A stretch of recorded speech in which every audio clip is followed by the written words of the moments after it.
A lot of your problems can be solved just by removing some foods, some people, and some habits. Travis Freer. DC Tribe, Josh Thomas.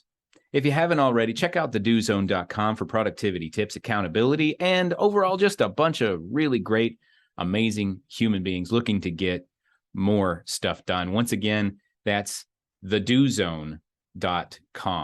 And by the way, speaking of the Do Zone, I've got a special guest today who definitely personifies the Do Zone in any way possible. So you've heard of legends like Tony Robbins, Chet Holmes, Joe DeSena, but you probably haven't heard of the person who coached all of them.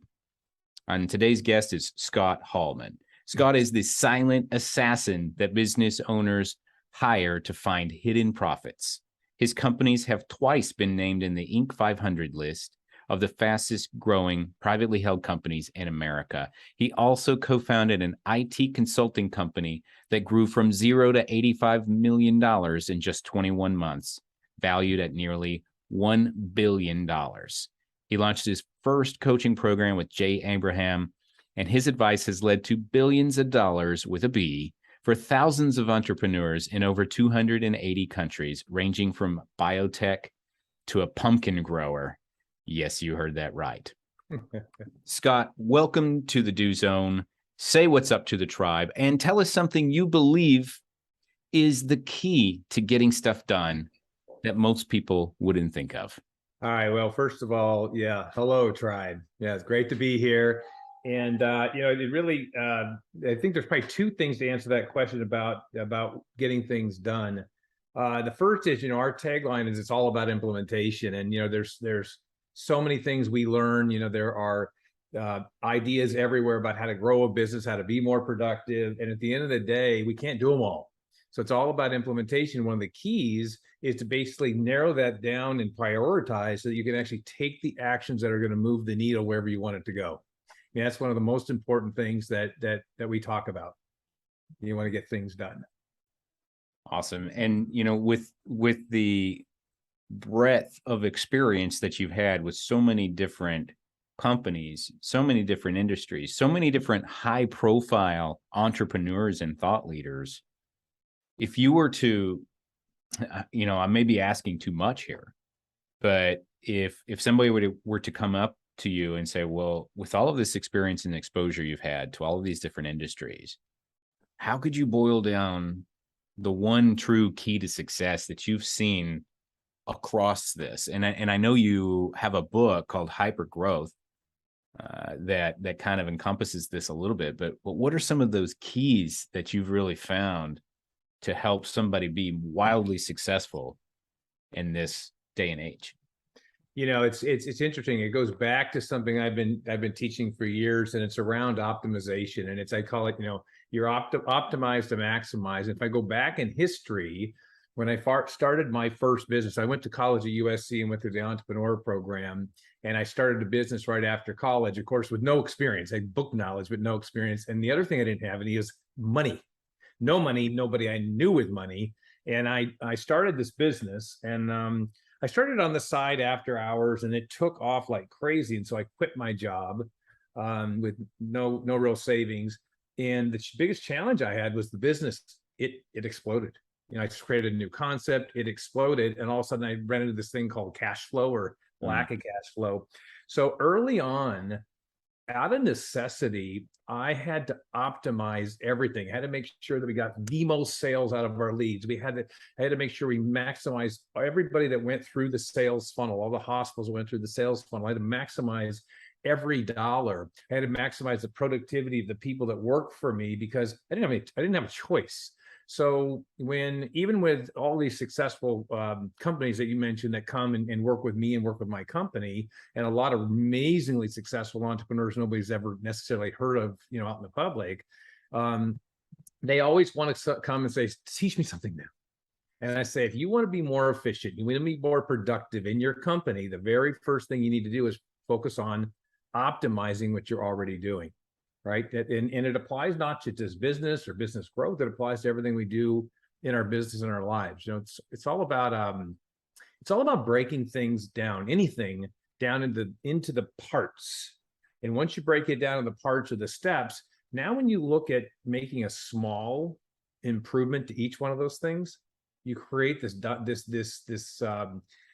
stacking effect that becomes rather significant. Man, so that's really the key in what I've seen. In all of the companies and businesses that I've helped and worked with as a consultant over the years, they're looking for that. Okay, what's the next shiny thing? What's Yeah. that next hack, that next trick? And oh, well, I should probably say these words and not those words. But what you're talking about is blocking and tackling. When I talked to, I spent a day with Jay Abraham, and I know you've worked with him. Jay is a genius, and when I spent the time with Jay, he was talking about fundamentals. He didn't spend 1 second talking about anything that he didn't learn like 40 years ago. It was all like, here's the basics, here's the fundamentals. You have to find a starving crowd and sell them a hot dog. I mean, that's what you have to do. Yeah. And here's a guy who has created hundreds of millions of dollars for himself and for others around him. And he just sticks with the basics. Get really, really good at those basics. Yeah, it's at the end of the day, that's what it's about, and that's why I use the tagline. It's all about implementation. And Jay and I did a program called 4-Star Coaching, and out of it, it's because Jay's his concepts and his strategies are brilliant. What I did early on is I took what he was teaching, and I took what Jay Conrad Levinson, the guerrilla marketing guy, was teaching, and a bunch of other books, and I said, well, but how do you do it? And it's an interesting story. So when Jay and I started that program, it's called 4-Star Coaching. We got 68 people that signed up for this program. And it's early days, Josh, where we were going to talk about our pearls of wisdom about how companies can increase their productivity and their profitability and their sales. And we're going to get them on the phone twice a month. So think today like a webinar, kind of one of those webinar things. And technology was much more cumbersome back then. And rotary dial phone to get on the party line, and it was like $500 a month or something. And we had like 68 people, and Jay's used to doing things with hundreds and thousands of companies, and he says, I don't want to do it. I said, well, I just wrote this program called The Power of One, and I teach these 12 fundamental concepts of how to optimize and grow your business productivity. Yeah, I'll do it. He said, if you want to do it, we made a deal, and he said, you take it and run with it. So I then thought, well, what I'm going to do is flip everybody into coaching, right? I'm going to cross-sell them into coaching. And something like 54, 55 of the 68 went to coaching. And you've done coaching. All of a sudden, you're starting 54 new clients. I mean, it was really, really a challenge. But anyway, the important distinction here is I thought I wrote this program. I studied everybody's stuff. I put all the step-by-step procedures in place. This is perfect. It's so good. Everybody's going to love it. It's good. And it just paint by the numbers. And then it didn't work because I started to learn that, well, they're different. Their team's different. Their skill letters, they're different. Their clients are different. And what I realized is I needed to teach the how of the how, right? It's not just enough to have the ideas. Now you have to say, how do I take that? This is what we do in our coaching company, is we help companies be able to take what they've learned and apply it in their unique environment. And until you can do that, it just either becomes overwhelming or it's not something you can produce results with, and you stop. So that's what I did. And I went back to the drawing board and said, I really need to teach people how to basically apply anything within their companies based upon where they're at. And I created a concept called the 50% solution, which said, I'd rather you get 50% by doing what you can do than getting stuck on the other 50% and not implementing this. What was the rule again? The rule of 50? It was called the 50% solution. 50% solution. Got it. Yeah. Which, because we all try to say, okay, I'm going to implement this. I got to get it all right. I have to do it all right. And I think, no, it's like Dan Kennedy, good is good enough. Just do it. If you just do it, you'll build upon it, by the way, once you see the results. I think one of the biggest challenges that anybody has with productivity or growing their business or applying new things in their business is they get caught up in having to get all the steps right, and they meet by committee and et cetera. And a lot of times, I'm not saying be irresponsible, but just dive in and begin to do it in a safe test. And then momentum will create itself, and you'll just keep improving and keep optimizing until you ultimately get where you want to go. You know, There's it's fascinating how you and I are basically saying some of the exact same things, but we're using different words and different concepts to get the same point across. And it's kind of coming back to your original point of just focus on those fundamentals, optimize what you're already doing, because that's the only thing. There's nothing new under the sun. And so my version of what you're saying is I have this concept called the infinite learning paradox. And that's like a bunch of fancy words together so that it would sound cool, right? it does sound cool. It does sound cool. You're like, I don't know what the hell that is, but I feel like I need to learn it. Right. And so the idea is this, and we're not on video here, but I'll show this to you.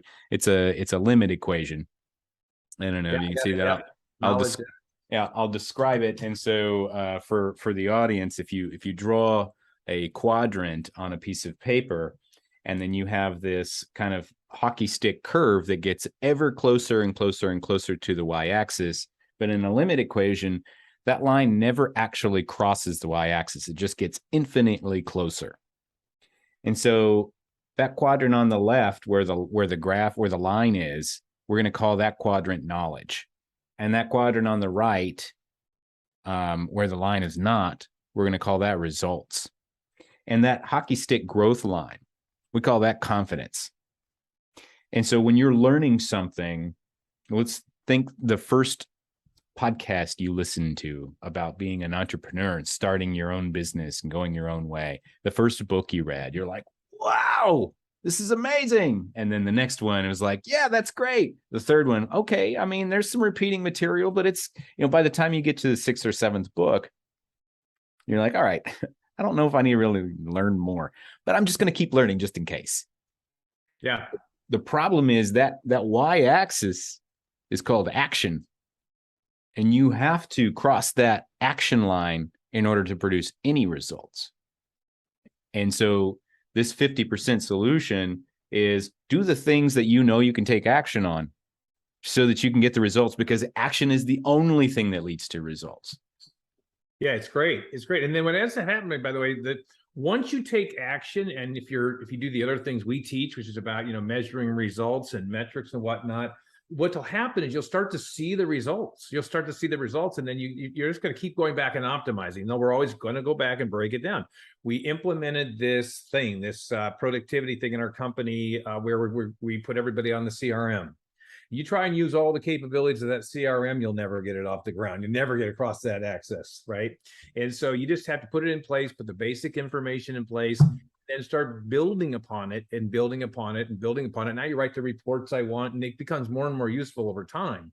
But if you try to do everything up front, you're never going to cross the axis. You're never going to get it implemented. And that's what we find consistently with virtually anything in a company. And right now we have this challenge, which is, there's just so much information, as you mentioned. There's so much information. It's so easy to become a professional learner, Mm-hmm. and you're never going to get across that access. And as I shared with you before we jumped on live here, was that we're in a recession or close to a recession. We're in the longest boom time in the history of America, at least it's from my research, 13 years. And, business for most entrepreneurs has been relatively easy. And I know somebody says, Scott, did you just miss the pandemic, et cetera? I said, yeah, I did. And I also saw the billions and trillions of dollars that was given to everybody. And so I'm not saying people didn't go through. Some businesses were rocked really big, no doubt about it.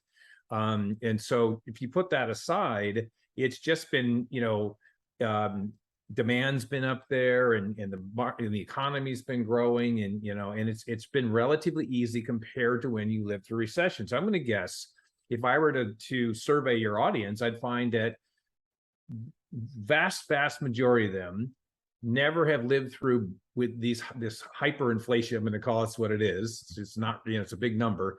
I started my first business in the worst recession since the Great Depression, and double-digit inflation. And, it's just little simple things. Like if you're not on top of your pricing and you're not moving your pricing, you're not shifting how you can increase that pricing, your profits get wiped out in 1 year. It's amazing, and so understanding how to navigate inflation for productivity purposes and for profitability purposes is crucial.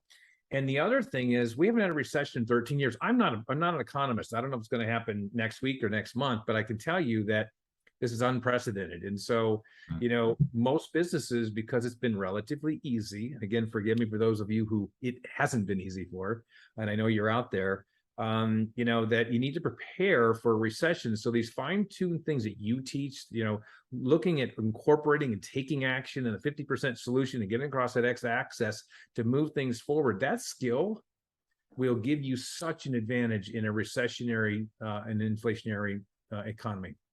I think the most visible example of what you're talking about, because this is really the double whammy in a way, because however you decide to define what a recession is, apparently that's under debate. But however you decide to define that, if we're not in it, we're close to it. And there's no objective way that you can say that inflation has not been an issue in the past 18 months. And now they're hitting us both at the same time. And I can't in recent memory think of the last time that happened unless I go and consult the history book or something, or ask my parents, and so you're dealing with both of these at the same time. And when you didn't have to deal with these, money was dumb and easy. It was like when you're a really attractive person, you can go and find, anybody you want at the bar. But then all of a sudden, recession and inflation comes and you get real ugly real quick, and you got to rely on your skills. And the best example for that is in real estate. It is not difficult to get a real estate license and start helping people buy and sell houses as a real estate agent. And there are lots of good ones, but it's not that hard to get a license. It's not that hard to get out there and go find deals. And for the last 5 or 6 years, I'm in Austin, Texas. Basically, you fog a mirror, you stand outside of the house, somebody's going to come by and make an offer that's like $100,000 over the asking price. Yep. And you look like a genius because you stuck a sign in the yard, right? That went away real fast. And the people with skill are going to stay. And the people that were just standing there with the sign, they're going to evaporate because they don't have any skill to back it up. That, to me, is the most visual representation of what you're talking about. Because if you don't have that skill, you become a commodity and you become irrelevant. You become unnecessary to a certain extent. Is that kind of what you're saying? It is. And I would say for everybody, that's listening to this, is that's correct. And so I would say, when I talk about optimization, I talk about, what should you do? It's getting back to the fundamentals. It's getting back to what you mentioned that Jay had mentioned. It is, I'll give you an example. 2009, I'm on stage and presenting at Tony Robbins event, Business Mastery event. And I get off the stage and I'm actually going to the bathroom. It's kind of a funny story. And this guy comes running down the hall and I need to talk to you. I need to talk to you. I need to talk to you. You could save me. You could save me. I said, what? He goes, okay, I've helped 10,000 people. We have these sleep labs and we test people for sleep apnea. But I'm not making money. I know I'm close, but everything's been so hard lately. And so I said, well, look, here's my card. I had a card at the time, and contact me. So Steve contacted me, and we just began breaking down the process. Now, so he was successful, but he was almost going to go bankrupt because he didn't quite have things dialed in. And all we did is said, well, how do you get your leads? And he said, well, I get my leads from doctors referring to us. I said, well, let's talk about how you can get more of those. Does a doctor know when to refer to you, right? And so we had to create a whole educational program. And then it was, well, then the people come to me, then the people contact, we get the script from the doctor.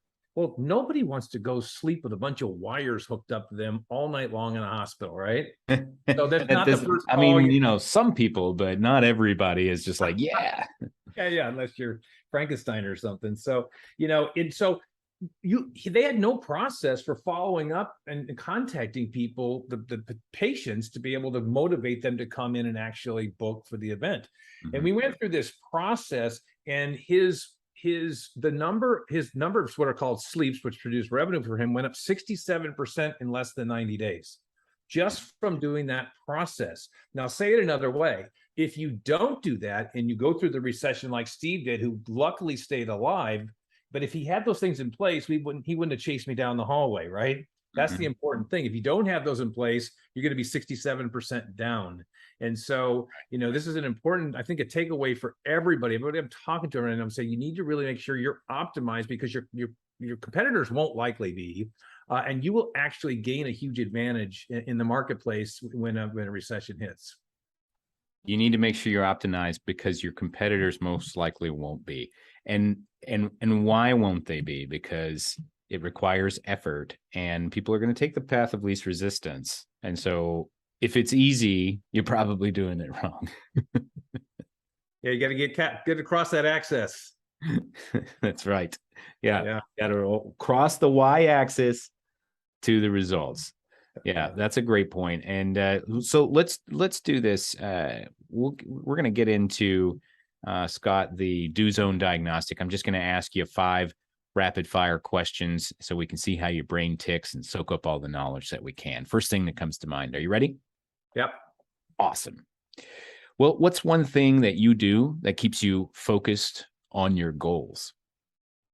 I basically have created a daily show it you have hanging here. I have a daily ritual page. It looks like an Excel spreadsheet, and it has the 5 or 6 things I'm working on that month. And I literally, there it is. And I literally take and have the things down there, and I check off or mark in every single day where I want to be. So I've got my goal for the week, and then I write in where I want to be. And every time you write a number that's nowhere near your goal, or you didn't do it, you didn't get up and meditate, you didn't exercise, every time that you miss that, you visually see this every day. And it's just a little, I use this term called constant pressure gently applied, with all my clients. If anything, it's what it takes. And it creates constant pressure gently applied to go, crap, I didn't do it, and for first is write down your goals at the beginning of the year and revisit them next year, right? That's right. So, all right, that's as rapid fire as I can get. I'm a talkative guy, so go ahead. Oh yeah, you're okay. So say this again for me. Gentle pressure. Constant pressure gently applied. Constant pressure gently applied. I love this. Nobody wants to get the shit beat out of them, so this is just a way to just, constant pressure gently applied. So I'm going to punch you, but very softly and all the time. Love it. Then you'll be tough. And so, Scott, how do you get back on track when you lose that focus? Well, the first thing I do, it's the first thing I would probably say, what causes me to lose the focus and what I do when I lose the focus is I dive into emails. I dive into things that I can do easy, right? So now I'm doing kind of mindless tasks, or I'll literally go pick the weeds up my yard or something. I just get sidetracked in the rabbit hole. And so I that's the behavior that I have. And so what I end up doing normally is setting aside and scheduling time in the morning to basically get back and lay out my foundation and get back there. Because if you don't do that, the minute your left brain gets going in the morning, you're right back in that pattern, and it's tough for us to get out of. It's like it builds on itself, and you're on this hamster wheel all of a sudden. So the answer is to basically schedule in the morning time for myself to basically reset. And I don't do it all the time, believe me. I struggle like everybody else, but it is the more times you do it, the more consistent you are, the greater your outcome will be. Nice. And who is your support group, and how do they keep you accountable, Scott? It's interesting. My family's a great support group, and we're very, very open family. We talk a lot, but my greatest support group, and it's going to surprise you, is my clients. So I have like 25 clients in 25 different industries, and they hold me accountable. It's like, if I say I'm going to do something, I'm going to go and be on podcasts, for example, and then I'm going to share the message, and I get on the call with them 2 weeks later, and they say, how's that coming? And I say, I haven't done anything with it. Or if I say I'm going to do a Spartan race, Joe DeSena was one of my clients. I'm going to do a Spartan race, and I've signed up for it now. And so, my clients keep me accountable. I think when you tell people, here's what I'm going to do, when you're verbal about it, which is I am, then you're open yourself up for somebody saying, have you done that? And so that would be my answer. It's pretty effective, and I learn as much from my clients as I teach them, which is a really great dynamic. And so that's what I would say. Nice. And how do you approach a difficult project that you're not sure how to complete? Yeah, that's pretty easy. The number one thing you need to do, as Tony Robbins talks about, is crunch it down. It's all about. I learned this from when I was writing my book. If you sit down to write a book, and you're gonna take time to write that book, and then you take breaks and you come back to write the book again, and you're really trying to tackle it chapter by chapter. It's so difficult to get done. But if you can crunch it down and say, I'm going to just write one chapter, I'm not going to think about it at all until that chapter is done, and then I'll move on to the next thing. That's one method. My method was a summary of 12 chapters.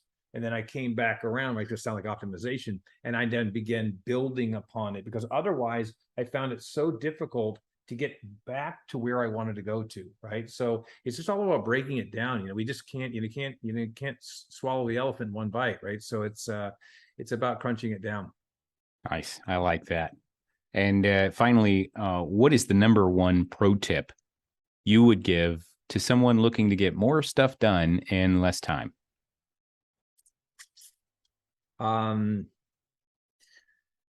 The number one thing I would do if I to be able to get things to get more things done would be, I have a hard time with one, so this will be an answer. Maybe I'll put you can give me 1.5. I'll give you 1.5. Yeah, I really think it's about prioritizing. It's really about understanding what your priorities are and getting rid of the rest of the crap off your list. It doesn't mean that you don't do things, but I teach. I remember you talked about the 25-hour day. I'm actually coming out with a book. It's a little small book called the 25-hour day. And so I actually listened to your segment on that, because I'm thinking, well, she's already done it. But what you're talking about was a little different. I'm going to bring this back to the answer. Sure. My 25-hour day is about adding an hour a day to your life. It's a little bit different because you don't have 25 hours. Mm-hmm. And so what the book's all about is, how do you now stop doing things that you don't really need to do? And how do you combine multitasking, not mentally, but physically? So, I mean, in there, it's all everything from, when I'm going to the bathroom, I'm doing something, right? And when I'm riding my treadmill, I'm doing something. I'm eliminating small things. And if you just start thinking about, how can I eliminate an hour's worth of things I'm not supposed to be doing each day, you literally pick up that hour. So it doesn't conflict with what you said. It's just a different way of trying to get that hour by not wasting our time on small little things. The things that we shouldn't be doing. Yeah, I love that. Yeah, and for those of you who have not heard that episode, the 25 hours a day, what the point that I was making there was, a lot of people say, well, hey, gosh, I wish there was more hours in the day. Yeah, you just eat them up. But if there were, you would just gobble them up with some other garbage anyway. And I agree with that 1,000%. Right? But if you can find something to take that hour off your plate, technically you are buying that hour back. And that's really doing something. You take it off your plate, you're doing something. And by the way, I really started teaching this. I would tell all my clients, you want 6 weeks paid vacation every year, free up an hour a day. But right, it's not just saying, give me time because I'll just fill it with a bunch of busy crap I'm already doing. Like you said, you're just going to do more stuff. It is, if I don't do this task and I do something that is going to be more productive for me, I'm going to move the needle. If I multitask physically, like when I lift weights, which I do, multiple times a week, I'm listening to something that's feeding my brain, right? Because it's just that I'm getting something done. So I'm getting two things done at the same time. So Scott, you have worked with or coached a very elite list, kind of the who's who of the thought leadership space. I'm sure that at least a good chunk of the people who listen to this podcast are kind of curious, like, how do you work your way into those personalities, into those groups? How did you get your start in that? Yeah, it's a great question. I think it is, first of all, you need to be a giver, right? If you're not a giver, you're not going to, you have to have a mindset you're going to give first. So years ago, I met Chet Holmes, and I helped him through something that he was working on and gave to him, and then in turn he reciprocated to me. We then became friends. He then began coaching Tony Robbins, or not coaching Tony Robbins, but working with Tony Robbins. And Chet, by that time, I gained a lot of confidence in my ability. He'd watched me in my whole path of growing, and so he introduced me to Tony Robbins, and I got on stage, for what was a pre-business mastery, was able to strut my stuff on stage, and when you have that moment, by the way, you better shine, you better be prepared. You got to be prepared in advance of the big break, right? You don't get the big break, you have to be prepared. And so I got on stage, it went really well. I get standing ovation, and I go to walk up the stage, and Tony grabs my arm. I never met him before. Grabbed my arm and he says, "Can you hang for a while?" And I had my opportunity to make an impact. And so I think it is, be prepared in advance, be a giver first. You look into how you can help other people, and then it'll be Cialdini's law of reciprocation will take place. And I think that's the fastest and best way to do this. It's not necessarily who you know. I mean, eventually it's who you know, but mine was in the way of a break, like that. I was able to get on stage at Business Mastery, or the pre-Business Mastery, I can't remember what it was called. And I was prepared. I was prepared to be able to do that. And so I think it is not looking and feeling like I got to go meet the right person, but I have to be prepared so that when I have that opportunity to strut whatever my unique stuff is, it will get noticed. And I think that's the most important advice I could give anybody. That is so cool. Yeah, you don't get an advance on the big break. You got to be prepared, and that's what you said earlier. Yeah. And what's fascinating about that is I wouldn't necessarily call this a big break for me, but I've never been like a on stage kind of guy. I have done business differently, and I got an opportunity to go and stand up in front of 450 people by myself on stage, 20 minutes by myself. Yeah. I had never done anything even remotely close to that. The closest I'd been is I led a panel once, but there were like 8 other people on stage to divide the eyeballs. And so I was like, okay, but, and I didn't realize that was coming until a couple of days before. And I realized, okay, I'm going to get up on stage, and this is a big break. This is an opportunity to really shine and to show that I can actually do this. And just following your advice there, and inadvertently, my preparedness, because I walked up there without a script. I had a loose idea of what I was going to talk about, because every other time I had tried to get up and do something and follow a script, it was just like crash and burn, because I'd get lost or whatever. Yeah. But I knew what I wanted to say. I just didn't have it written down. And that preparedness was every other episode that I do for this podcast is a solo, where I'm sitting here in front of a prompt that is one phrase, one sentence, a couple of words. And I just talk for like 15 minutes on that topic. And I had been doing that for like 6 months prior. And so getting up on the stage was basically, I'm recording a podcast and some people are going to watch me. And I was prepared. And I got that, and I smashed it, man. And I smashed it not because I'm amazing, but because I did all of that little incremental work, the 50% solution along the way to make that possible. So I love this. You don't get an advance on your big break, so you got to be prepared. I'd say you coupled it with your amazing, right? You coupled it with your amazing. Well, I mean, you gotta be modest on the podcast. Yeah. But so Scott, tell me about hyper growth. Where did this come from, and what were some of the key lessons that you learned from that? It's a fascinating project. So it started off I'm kind of embarrassed to tell the story, but it started off where I had a guy contact me and say, "Hey, we're a marketing company, and we're going to help you write a book, interview 12 people from whatever walk of life that your clients come from, and then they'll just all hire you." And it's just that was the purpose of the book. And so I said, well, I'm going to go interviewing 500 CEOs, because I was on the list twice. I think that'd be kind of cool. Well, I started interviewing them. First of all, because of my background and because of what I've done, and because how many 500 people I've coached, I just got a ton of people that wanted to be interviewed and be in the book. I was going to highlight 12 of them. and I started interviewing them.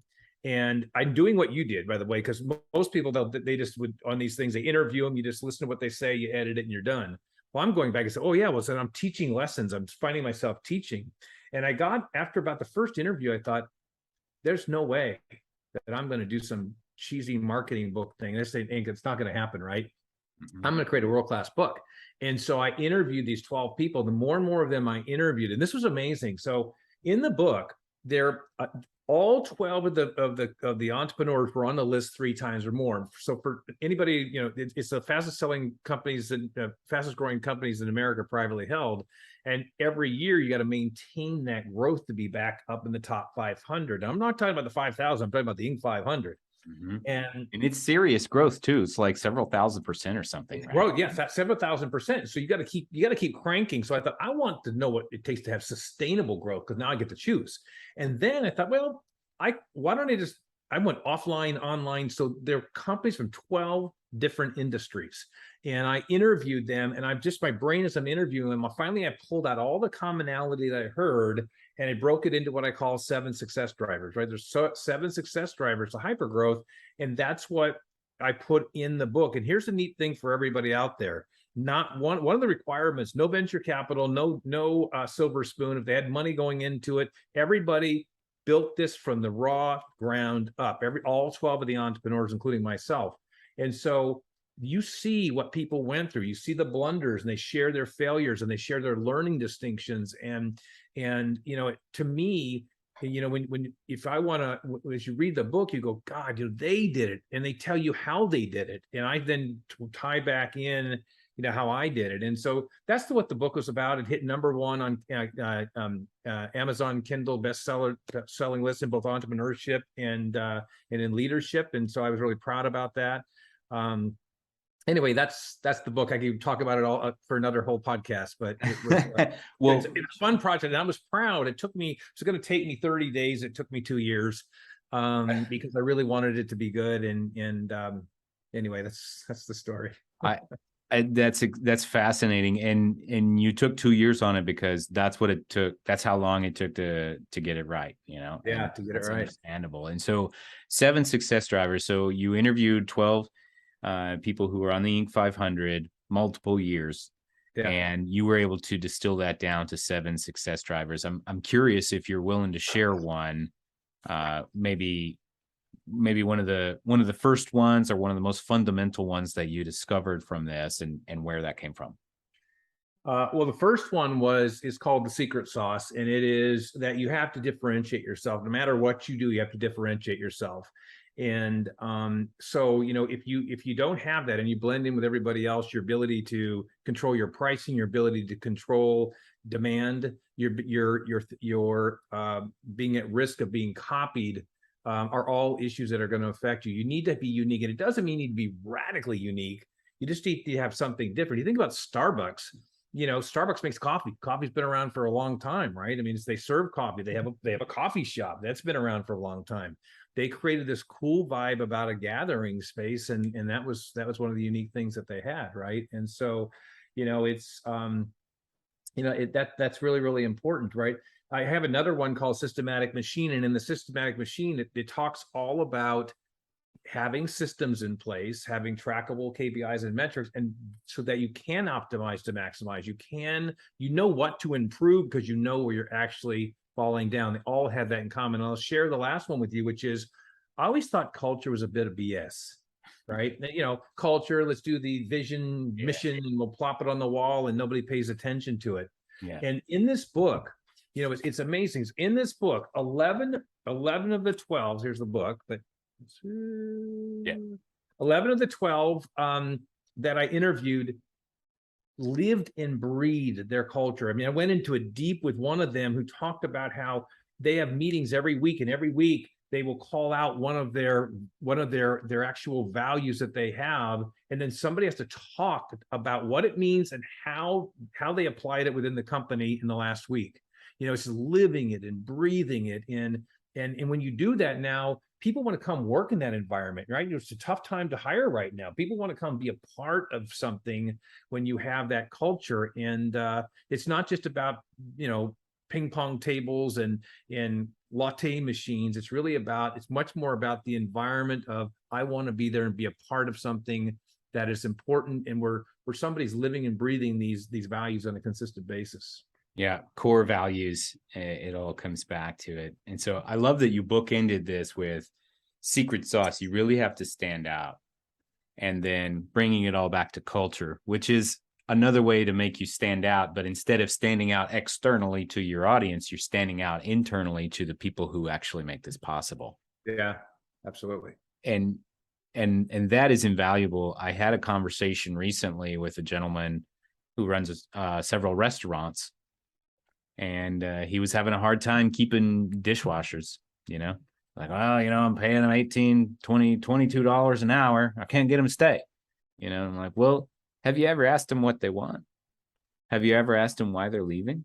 Well, they should be happy. I'm paying them more than anybody else. It doesn't seem like money is a motivator for them. Like, money's important, but washing dishes is a really shitty job. Like, what can you do to really inspire them to be a part of something that's bigger than dirty dishes?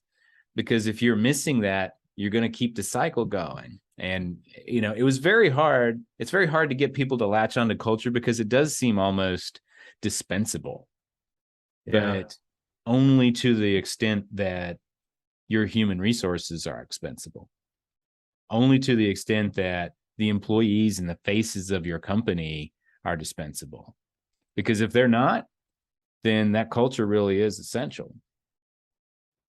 Yeah, it's amazing. Like, I had a client, David Long, CEO of My Employees, and they just do all kinds of incredible things together. But one of the things they do a book club every week. Every week they read a book. Every month. I'm sorry, every month they read a book, and then they get together and they have pizza and do this whole big get together on company time, and people share what their learning distinctions are. And people, part of culture is, but people want way more than money, is they want to know that what they're doing makes a difference. They want to know that they're a part of something. They want to know that they're valued, right?